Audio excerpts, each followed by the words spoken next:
Hello అందరికీ.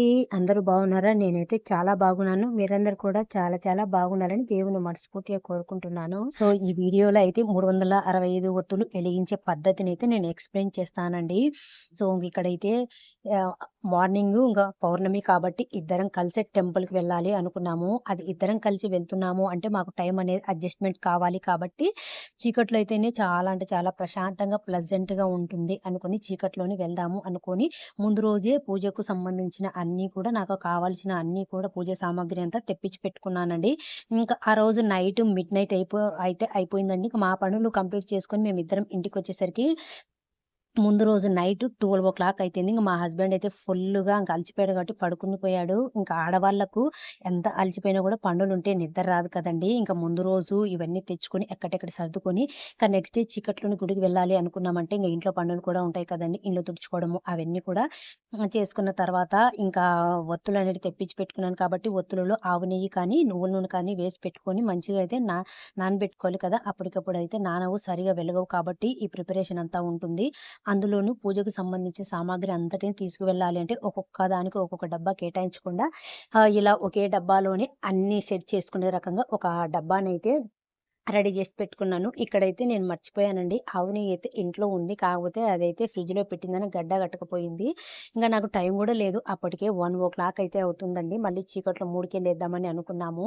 So, ఇంక ఏం చేసేది ఏమీ లేక ఇంక ఏం చేశానంటే ఇంక హీట్ చేశానండి. ఇది తప్పో, ఒప్పో అంతా ఇంగ ఆ దేవుని దయండి.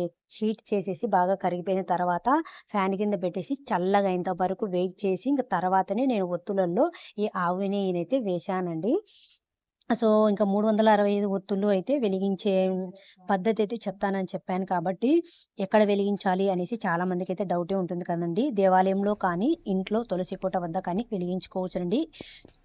గుడికి వెళ్లి వెలిగించే వాళ్ళైతే వెలిగించుకోవచ్చును. లేదు మేము వెళ్ళలేము అనుకునే వాళ్ళైతే ఇంట్లో అయినా తులసి కోట దగ్గరైతే వెలిగించుకోవచ్చును. ఇంట్లో వెలిగించుతున్నప్పుడు చాలా అంటే చాలా కేర్‌ఫుల్‌గా, జాగ్రత్తగా ఉండాలండి. ఎందుకంటే 365 ఒత్తులు బాగా ఆవు నెయ్యిలో నాని ఉంటాయి కాబట్టి వెలుగనేది చాలా ఎక్కువగా ఉంటుంది. కొంచెం మీరైతే ఇంట్లో వెలిగించుకునే వాళ్ళైతే చాలా అంటే చాలా జాగ్రత్తలు తీసుకొని వెలిగించుకోవాలి. తర్వాత 365 ఒత్తులు ఎలా వెలిగించాలి అంటే మనం టెంపుల్‌కి వెళ్ళిన తర్వాత ఎక్కడైతే వెలిగిస్తాము అనుకుంటామో అక్కడ శుభ్రంగా ఉండేటట్టుగా చూసుకోవాలి. వాటరేసి ముందు అలుక్కోవాలండి. ఇంక తర్వాత పసుపుతో కూడా మంచిగా అలికి పెట్టుకోవాలండి. అలికిన తర్వాత వరిపిండితో ముగ్గైతే వేసుకోవాలి. ముగ్గు వేసుకున్న తర్వాత పసుపు, కుంకుమతో కూడా ముగ్గైతే వేయాలండి. ఇక మధ్యలో వచ్చేసి మనం ఒక ప్రమిదనైతే ఏర్పాటు చేసుకోవాలి. ఆ ప్రమిద వచ్చేసి మట్టిది కానివ్వచ్చు, లేతే పిండితో తయారు చేసుకున్న ప్రమిదైనా కానివ్వచ్చు. ఆ ప్రమిదలో 365 ఒత్తులు ఆవు నెయ్యిలో నానబెట్టిన ఒత్తులు కానివ్వచ్చు, లేకపోతే నువ్వుల నూనెలో నానబెట్టిన ఒత్తులైనా సరే అండి.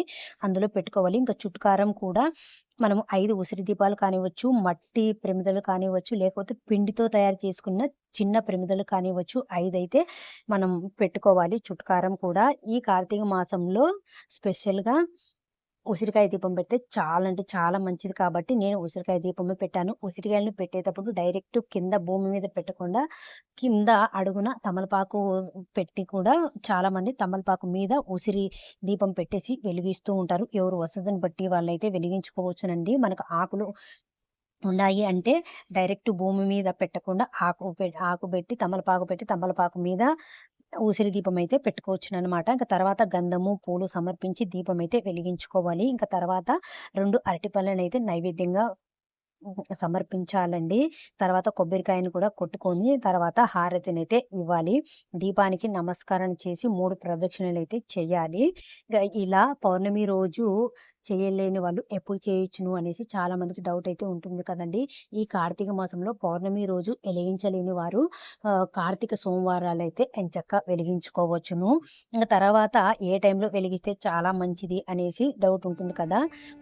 ఎర్లీ మార్నింగ్ చీకట్లో ఏ టైం బ్రహ్మముహూర్తంలో అంటే 3:00 నుంచి మీ మీ వసతిని బట్టిచ్చి తెల్లవారక ముందే అంటే తెల్లవారే లోపల అయితే పెట్టుకోవచ్చును. ఇంక వెలిగించవచ్చును. ఇంక తర్వాత ఈవినింగ్ టైమ్ అయితే 5:30 నుంచి 7:00 లోపలైతే ఒత్తులనైతే వెలిగించుకోవచ్చునండి.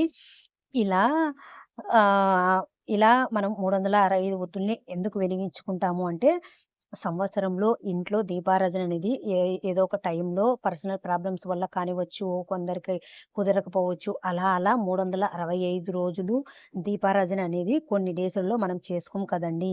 కాబట్టి ఈ ఈ కార్తీక మాసంలో 365 ఒత్తులు వెలిగించినామనుకోండి, ఇంట్లో కానివ్వచ్చు, గుళ్ళో కానివ్వచ్చు, సంవత్సరం మొత్తం దీపారాధన చేసినంత పుణ్యమైతే లభిస్తుంది అని శాస్త్రమైతే చెప్తుంది. అందుకనే ఈ కార్తీక మాసంలో 365 ఒత్తులైతే వెలిగిస్తూ ఉంటారు.